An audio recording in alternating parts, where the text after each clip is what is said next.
আর commission সূত্রে খবর ৬০,৬৬,৬৭৫ জন বিবেচনাধীন থাকা ভোটারদের মধ্যে গতকাল সন্ধে পর্যন্ত ২৮,০৬,০০০ জনের নিষ্পত্তি হয়েছে।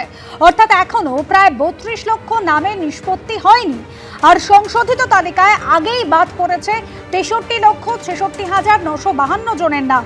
সূত্রের খবর, প্রথম দফার অতিরিক্ত ভোটার তালিকায় বাদ পড়তে পারেন প্রায় ১০ লক্ষ ভোটার। আর তাহলে বাদের সংখ্যাটা কিন্তু গিয়ে দাঁড়াচ্ছে ৭৩ লক্ষের বেশি। ভোটের আগে নিষ্পত্তি না হলে কি হবে বিবেচনাধীন ভোটারদের ভাগ্যে, সেই নিয়েই কিন্তু এখন সব থেকে বড় জল্পনা। আর আজই বিবেচনাধীন ভোটারদের জন্য প্রথম সাপ্লিমেন্টারি লিস্ট প্রকাশ। কি হবে লক্ষ লক্ষ ভোটারের ভবিষ্যৎ? আরও ১০ লক্ষ নাম কি তালিকা থেকে বাদ পড়তে চলেছে?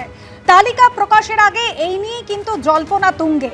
আজ ২৮ লক্ষ নাম প্রকাশ হবে প্রথম দফার তালিকায়। যাদের নাম চূড়ান্ত ভোটার লিস্টে ঢুকছে তাদের নাম তালিকায় থাকবে এবং পাশাপাশি যাদের নাম বাদ যাচ্ছে তাদেরও আলাদা তালিকা থাকবে। প্রথম জেলা নির্বাচনে আধিকারিকদের কাছে পৌঁছে যাবে লিস্ট এবং সেখান থেকে বুথে বুথে টাঙিয়ে দেওয়া হবে। পরে অনলাইনেও সেই লিস্ট কিন্তু দেখা যাবে। আমাদের প্রতিনিধি রুমা পাল সরাসরি রয়েছেন আমাদের সঙ্গে। রুমা, এই যে সাপ্লিমেন্টারি প্রথম লিস্ট প্রকাশিত হতে চলেছে, একেবারে যাদের নাম বাদ যাচ্ছে অর্থাৎ ডিলিটেড তাদের নামও থাকবে এবং যাদের নাম নতুন করে সংযোজিত হচ্ছে একই সঙ্গে থাকবে।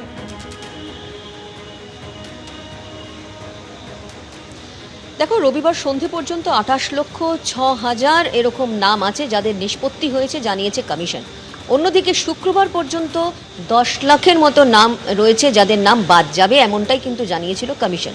অন্যদিকে জানিয়ে রাখি যে এখনও আজকে যেহেতু বিকেলের দিকে বেরোনোর কথা এমনটাই বলেছে, তবে এখনও পর্যন্ত ২৮ লক্ষ এই ৬,০০০-এরই নাম নিষ্পত্তি হবে নাকি এর বাড়বে সেই প্রসঙ্গে কিন্তু কমিশন এখনও কিছু জানায়নি।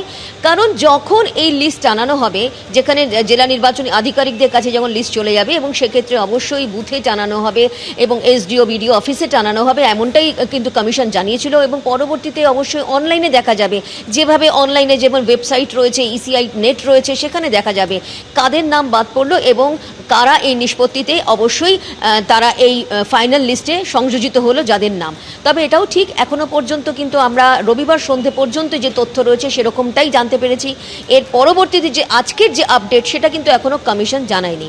তবে যেহেতু বিকেলের পর এই লিস্ট বেরোবে, সেদিকে আমাদের নজর থাকবে, আপডেটের দিকে অবশ্য নজর থাকবে। তবে এটাও ঠিক যে একদম যে অনলাইনে আসবে যখন, তার আগেই কিন্তু বুথে বুথে পৌঁছে যাবে এবং টানিয়ে দেওয়া হবে। এবং যে ক্ষেত্রে ডিলিটেড হবে জানান, যাদের নাম বাদ যাবে তাদেরও কিন্তু ট্রাইব্যুনালে যাওয়ার সুযোগ থাকছে। তবে ট্রাইব্যুনাল গঠিত হয়ে গেল, তার কাজ কিন্তু এখনো পর্যন্ত শুরু হয়নি এবং সেই সুবাদেই কিন্তু নির্বাচন কমিশনের তরফ থেকে একটি চিঠি গেছে মুখ্য সচিবের কাছে। সেখানে কিন্তু এই ট্রাইব্যুনালের যারা প্রাক্তন জাজরা রয়েছেন তাদের বসার ক্ষেত্রে এবং তাদের ব্যবস্থার ক্ষেত্রে তারা কিভাবে কাজ করবেন, কোথায় কাজ করবেন এবং সেই সমস্ত বিষয় নিয়েই কিন্তু একটি চিঠি গেছে মুখ্য সচিবের কাছে। অর্থাৎ ট্রাইব্যুনাল কিন্তু গঠন করা হয়েছে, কিন্তু কোথা থেকে কবে কোথায় কাজ করবেন এবং কিভাবে কাজ হবে সেই সম্পর্কে কিন্তু এখনো পর্যন্ত কোনো তথ্য কমিশনের তরফ থেকে আসেনি।